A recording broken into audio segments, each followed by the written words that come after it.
Pondok Pesantren Al-Ghazali bermula dari sebuah aktivitas pengajian kitab dan Al-Quran oleh Kiai Fahruddin Ghazali di sebuah bangunan musola kecil sehingga pada tahun 1959 didirikanlah pondok pesantren dengan lokasi di sebuah dusun Sabreh, Desa Aeng Tabar, Kecamatan Tanjung Bumi, Kabupaten Bangkalan, Madura, Provinsi Jawa Timur. Untuk mengetahui sejarah Pondok Pesantren Al-Ghazali, maka tidak akan bisa terlepas dari figur Kiai Fahruddin selaku pendiri Pondok Pesantren Al-Ghazali. Kiai Fahruddin Ghazali atau orang biasa menyebut dan memanggilnya dengan Kiai Nizar Sabreh, beliau lahir di Tanjung Bumi, Bangkalan, Madura, Jawa Timur, tepatnya di Dusun Sabreh, Desa Aeng Tabar. Dari pasangan Kiai Ghazali dan Nyai Subaidah. Kiai Fahruddin adalah putra ketiga dari 5 bersaudara, 1 Kiai Fauzan, 2 Kiai Junaidi, 3 Kiai Fahruddin, 4 Nyai Sumrati, 5 Nyai Saadah. Kiai Fahruddin muda sering membantu aktivitas pengajian kitab dan Al-Quran bersama kakak tertuanya yaitu Kiai Fauzan. Setelah Kiai Fahruddin menikah dengan Nyai Fatmawati pada tahun 1975, beliau berpindah ke rumah istri beliau yang kemudian diikuti oleh semua para santri-santrinya.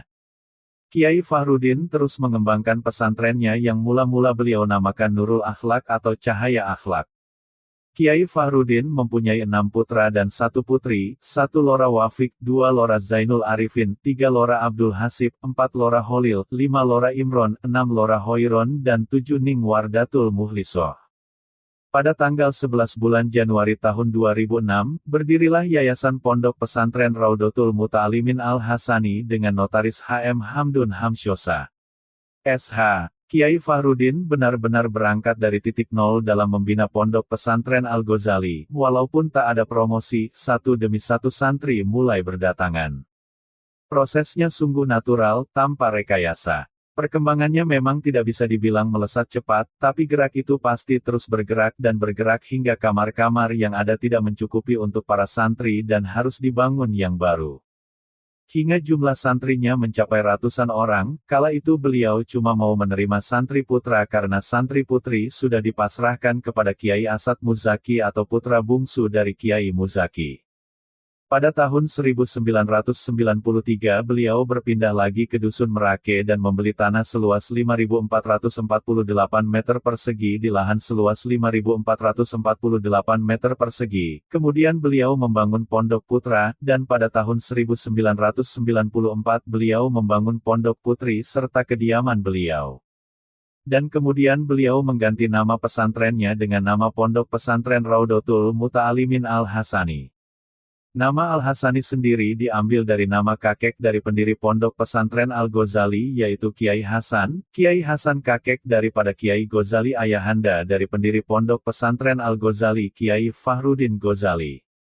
Dan pada tanggal 1 Maret tahun 2006 Pondok Pesantren Al-Ghazali mendapatkan piagam terdaftar dari Kepala Kementerian Agama Wilayah Jawa Timur dengan nomor statistik 5122352616110 untuk diberikan hak menurut hukum dalam menyelenggarakan pendidikan dan pengajaran di Pondok Pesantren Al-Ghazali.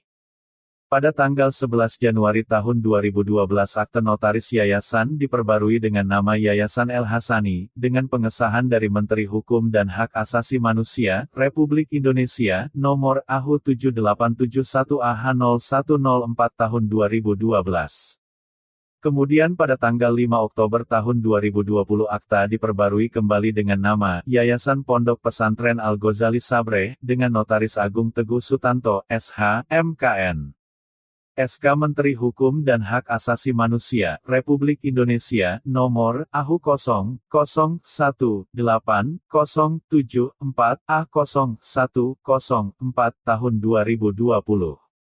Pondok Pesantren Al-Ghazali dibawa kepemimpinan Kiai Zainul Arifin Fahruddin putra kedua dari pendiri Pondok Pesantren Al-Ghazali, yaitu Kiai Fahruddin Ghazali telah mengalami kemajuan yang sangat pesat dengan memadukan 2 sistem pendidikan, yaitu 1. Klasikal atau madrosiyah. Disesuaikan dengan kemampuan masing-masing santri dengan mata pelajaran yang telah dibakukan sebagai tingkatan-tingkatan pembelajaran, dimulai pada pertengahan bulan Syawal sampai akhir bulan Rajab di setiap tahunnya. Dengan masa libur 3 kali dalam setahun, yakni liburan Hari Raya Idul Adha, liburan Maulid dan liburan bulan Ramadan. 2. Tradisional atau halakoh, yaitu berupa pengajian sorogan, diskusi, musyawarah dan bahsul masail dengan mengupas problematika masalah keagamaan yang aktual. Selain dua sistem tersebut, sistem pendidikan di Pondok Pesantren Al-Ghazali juga banyak mengadopsi sistem pendidikan dan metode dakwah di beberapa pondok pesantren, baik yang salaf ataupun yang modern.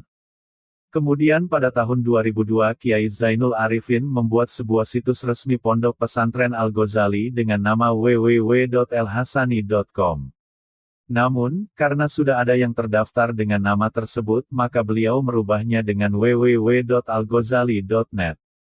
Adapun visi Pondok Pesantren Al-Ghazali adalah terwujudnya manusia yang berilmu, beramal, berakhlak dan berdakwah dengan didasari dengan keimanan dan kecintaan kepada Nabi Muhammad SAW melalui proses pembelajaran di Pondok Pesantren Al-Ghazali.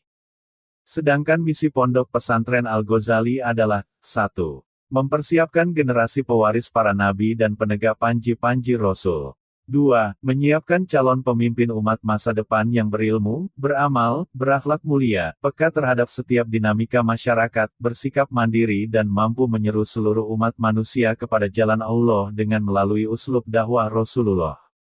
Adapun kegiatan ekstrakurikuler di Pondok Pesantren Al-Ghazali, 1. Broadcasting melalui studio STV Cermin Kaum Santri. 2. Kursus Bahasa Arab. 3. Belajar Al-Quran Bitagoni dan Tartil. 4. Pembinaan aswaja, mengenal akidah Ahlussunnah wal Jamaah. 5. Program presentasi dan tablik sebagai penguatan dakwah. 6. Kesenian Hadroh Al-Habsyi, Nuhas dan Nuza. 7. Kesenian kaligrafi. 8. Lajnah Bahsul Masail Forum Intelektual Santri atau Voice. 9. Majalah Dinding Fordis. 10. Husna, Himpunan Santri Alumni Simpatisan Al-Ghazali. 11. Aurat Thoriqah Alawiyin dan Khususiyah. 12. BLK, Balai Latihan Kerja, Tata Boga, Konveksi, Multimedia, Lab Komputer dan Bahasa, dan lain-lain.